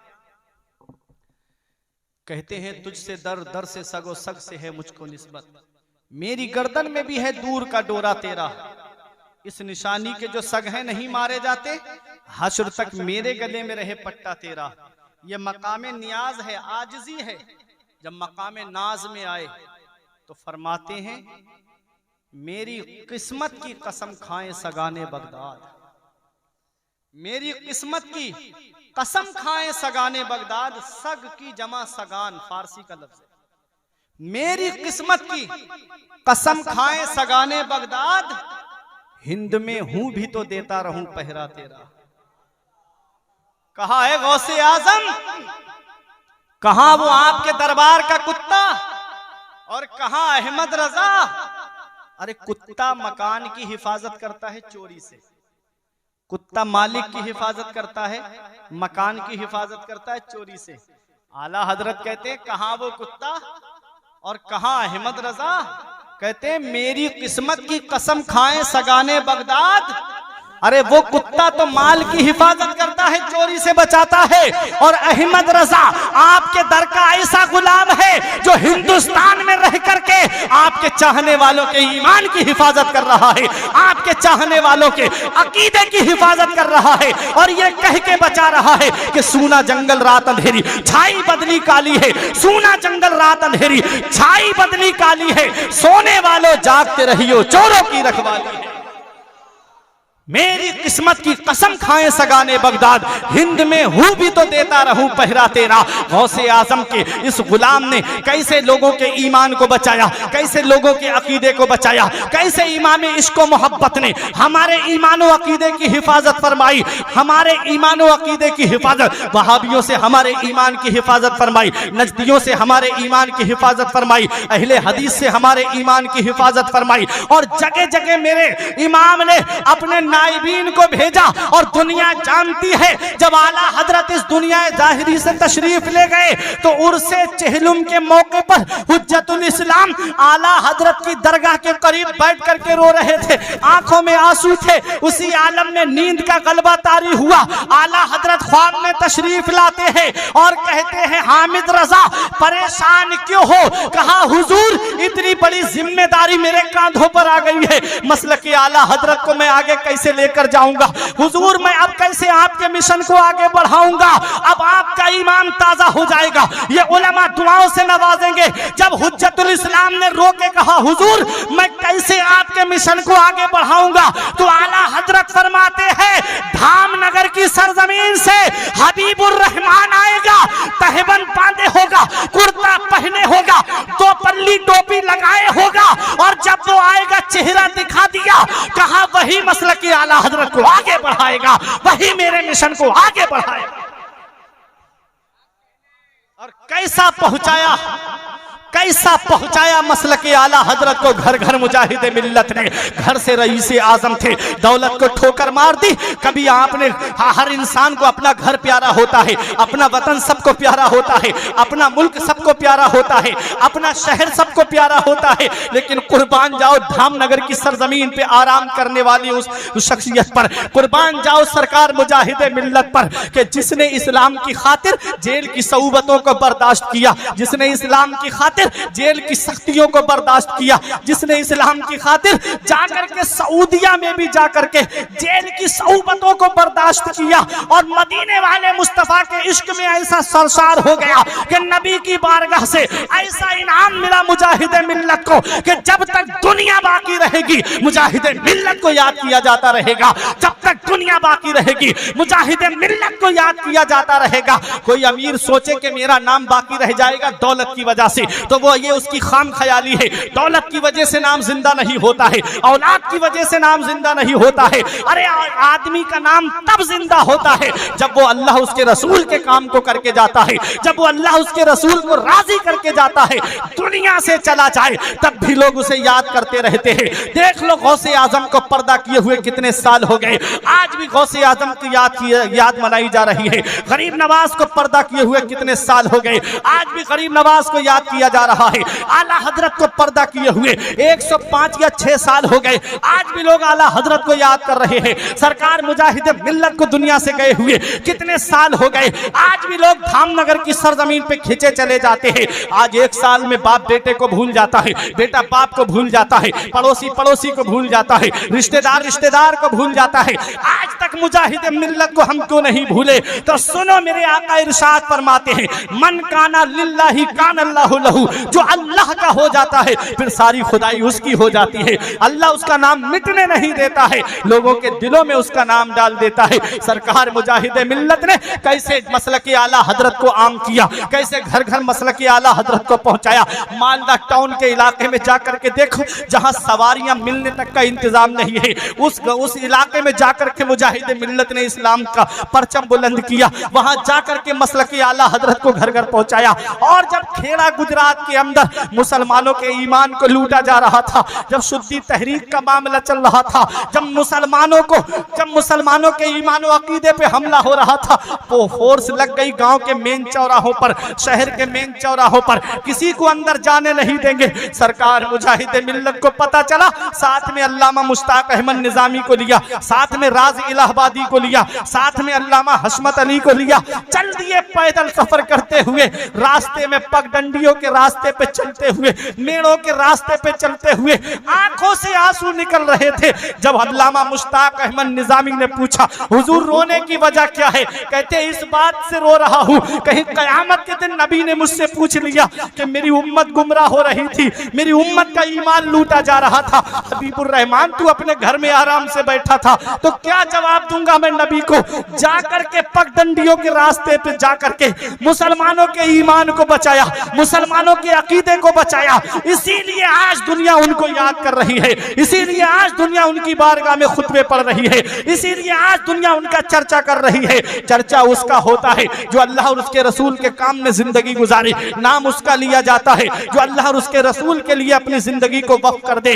मेरे आका हुजूर सल्लल्लाहु अलैहि वसल्लम के दीवानों, सरकार मुजाहिदे मिल्लत ने ये नहीं देखा कि मेरे खानदान वाले क्या कहेंगे, ये नहीं देखा कि गांव बस्ती वाले क्या कहेंगे, बस यही पैगाम दिया, जमाना खफा है तो क्या गम है इसका, जमाना खफा है तो क्या गम है इसका, जमाने को ठोकर लगाए चला जा, जमाना ही एक दिन तेरे साथ होगा, तू आका को अपने मनाए चला जा। हमें अपने नबी को राजी करना है, हमें अपने रसूल को राजी करना है। आला हजरत ने अपने नायबीन को जगह जगह नस्र भेजा। सरकार मुजाहिदे मिल्लत ने उड़ीसा का इलाका संभाला, अल्लामा सदरुश शरिया ने आजमगढ़ इलाका संभाला। आला हजरत अजीमुल बरकत ने कैसे हमारे ईमान व अकीदे की हिफाजत फरमाई? कहते हैं मेरी किस्मत की कसम खाए सगाने बगदाद, हिंद में हूं भी तो देता रहूं पहरा तेरा, हिंद में हूं भी तो देता रहूं पहरा तेरा। अब आखिरी बात, तकरीर खत्म। गौसे आजम फरमाते हैं इल्लम तकुन मुरीदी जय्यद, ऐ मेरे मुरीद अगरचे तू अच्छा नहीं है, ऐ मुझसे मुरीद के माना आते मोहब्बत करने वाला, ऐ मेरे मुरीद, ऐ मुझसे मोहब्बत करने वाले अगरचे तू अच्छा नहीं है, जिस अब्दुल कादिर का तूने दामन पकड़ा है वो सैयद भी है और जय्यद भी है, वो अच्छा भी है और सैयद भी है। आला हजरत इसी को कहते हैं रजा यूं ना बिलक तू नहीं जय्यद तो ना हो, है रजा यूं ना बिलक तू नहीं जय्यद तो ना हो, सैयदे जय्यदे हर दहर है मौला तेरा, सैयदे जय्यदे हर दहर है मौला तेरा। तेरी सरकार में लाता है रजा उसको शफी जो मेरा गौस है और लाडला बेटा तेरा। गौसे पाक का जिक्र सुनने वालों, गौसे आजम से सच्ची मोहब्बत करने वालों, फायदा तभी मिलेगा जब गौसे आजम की अदाओं को अपनाओगे, फायदा तभी मिलेगा जब गौसे आजम के बताए हुए रास्ते पे चलोगे। गौसे पाक ने 40 साल तक इशा के वुजू से फजर की नमाज पढ़ी है।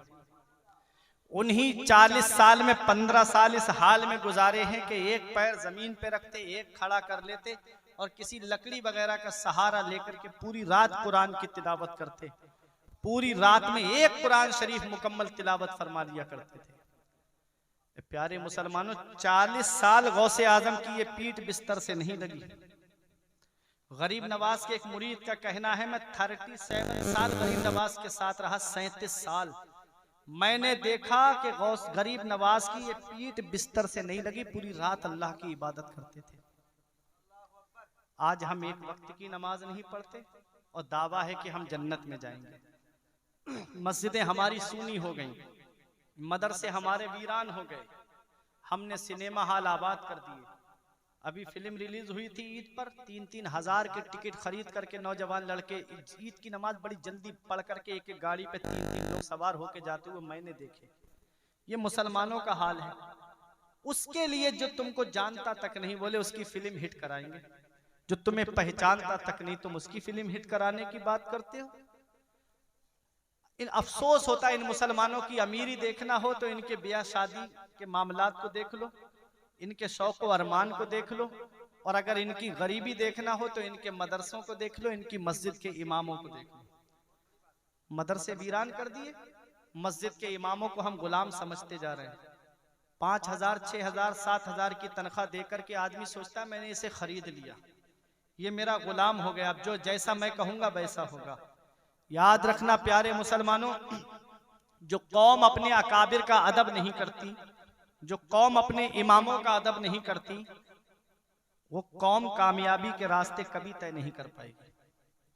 गौसे पाक से सच्ची मोहब्बत तभी होगी जब नमाज की पाबंदी करोगे।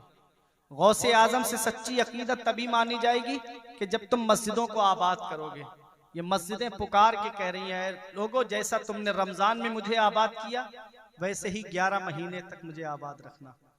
लेकिन मस्जिद के वजू खाने पुकार रहे हैं, मस्जिद के अंदर नमाज हो रही है, कुछ लोग बाहर बैठ करके कोई इलेक्शन की बातें कर रहा है, कोई सियासत की बातें कर रहा है। ये हालात आज मुसलमानों के हो गए। तुमने देखा नहीं, अभी 3 साल गुजरे कोरोना काल को गए हुए, क्या हाल हो गया था दुनिया का। लोग अपने घरों में कैद हो गए थे। ये हावड़ा का स्टेशन पब्लिक के एतबार से सबसे बड़ा स्टेशन माना जाता है। 24 घंटे में कभी भी चले जाओ हावड़ा पे भीड़ मिलेगी आपको। उस पे भी ताले पड़ गए, कुत्ते और बिल्लियों की आवाजें आ रही थी। ऐसा कोरोना आया था। वो अमेरिका का एयरपोर्ट जहां पर बिल्लियों की आवाजें आ रही थी, वो चाइना के एयरपोर्ट वहां पर बिल्लियों की आवाजें आ रही थी। वहां के वैज्ञानिक डॉक्टरों का ये कहना था कि कोई बीमारी ऐसी नहीं है जिसकी दवा हमारे पास मौजूद ना हो। वो चाइना के वैज्ञानिक कहते थे कोई भी सैंपल लेके आओ, आधे घंटे में उसकी नकल हमसे लेके चले जाओ। आज तक कोई उस बीमारी की दवा ना बना सका। दूसरी लहर आई तो क्या हाल हो गया था दूसरी लहर में इंसान का, कि लोग दौलत वाले पैसे वाले हाथों में पैसे रख करके ऑक्सीजन तलाश करते हुए फिर रहे थे। इन्ना बत्शा रब्बिका लशदीद, तेरे रब की पकड़ बहुत सख्त है। जब अल्लाह पकड़ता है तो कोई छुड़ाने वाला नहीं मिलता, इसलिए उस रब की पकड़ से डरो। जिंदगी की डोर चल रही है, जिंदगी की सांसें चल रही हैं। अल्लाह की इबादत करके वक्त गुजार दो, अल्लाह की बंदगी करके वक्त गुजार दो। कहीं ऐसा ना हो बेनमाजी हो के दुनिया से चले गए। जिस काम के लिए अल्लाह ने तुमको पैदा किया है, वमा खलक़तुल जिन्ना वल इंसा इल्ला लियअबुदून, हमने जिन्नात और इंसान को सिर्फ अपनी इबादत के लिए पैदा किया है। जिस काम के लिए हमें पैदा किया गया उसी के लिए हमारे पास वक्त नहीं है, बाकी हर चीज के लिए हमारे पास वक्त है। तो याद रखना, कब्र में अगर बेनमाजी बन करके चले गए तो सोच लो क्या हाल होगा। आला हजरत फरमाते हैं उनको रहम आए तो आए, वरना वो कड़ी मार है क्या होना है। छुप के लोगों से किए जिसके गुनाह, वो खबरदार है क्या होना है। हाय बिगड़ी तो कहाँ आकर नाव, ऐन मझधार है क्या होना है। कल तो दीदार का दिन है और यहाँ आंख बेकार है क्या होना है। व अम्मा मा यनफ़उन नासा फयमकुसु फिल अर्द, रहा वो जो लोगों को नफा पहुंचाता है, जो लोगों को फायदा पहुंचाता है, वो जमीन में बाकी रहता है, वो जमीन में ठहरा रहता है। गौसे आजम ने लोगों को नफा पहुंचाया, लोग उनको याद कर रहे हैं। गरीब नवाज ने लोगों को नफा पहुंचाया, लोग उनको याद कर रहे हैं। मखदूम अशरफ जहांगीर सिमनानी ने नफा पहुंचाया, लोग उनको याद कर रहे हैं। सरकार मुजाहिदे मिल्लत ने लोगों को नफा पहुंचाया, लोग उनको याद कर रहे हैं। आला हजरत ने नफा पहुंचाया, लोग उनको याद कर रहे हैं। मुफ्ती आजम ताजुश शरिया ने फायदा पहुंचाया, लोग उनको याद कर रहे हैं। जो लोगों को नफा पहुंचाता है, फायदा पहुंचाता है, लोग उसे याद करते हैं, वो जमीन में बाकी रहता है। परवरदिगार आलम की बारगाह में दुआ है कि मेरे कुछ अर्ज करने में सबकत लिसानी की वजह से या बतकाज़ाए बशरियत कोई गलती हो गई हो तो मौला मुझे माफ फरमाए। अस्तगफिरुल्लाह रब्बी मिन कुल्ले ज़ंबि व अतूबु इलैह। कलमा तैयब पढ़ने ला इलाहा इल्लल्लाहु मुहम्मदुर रसूलुल्लाह सल्लल्लाहु अलैहि वसल्लम। ये जिंदगी सवारिए दिलशाद कीजिए, लम्हात जिंदगी के ना बर्बाद कीजिए। जब मकसद हयात इबादत खुदा की है, पढ़िए नमाज, मस्जिदें आबाद कीजिए। सभी के सामने एक दिन जरूर आता है, ये हुस्न फानी है लेकिन गुरूर आता है। किसी क्रीम से पाउडर से कुछ नहीं होता, नमाज पढ़ने से चेहरे पे नूर आता है। किसी क्रीम से पाउडर से कुछ नहीं होता, नमाज पढ़ने से चेहरे पे नूर आता है। रही कली तो फूल खिलेंगे, जिंदगी बाकी रही तो फिर मिलेंगे। अस्सलाम वालेकुम।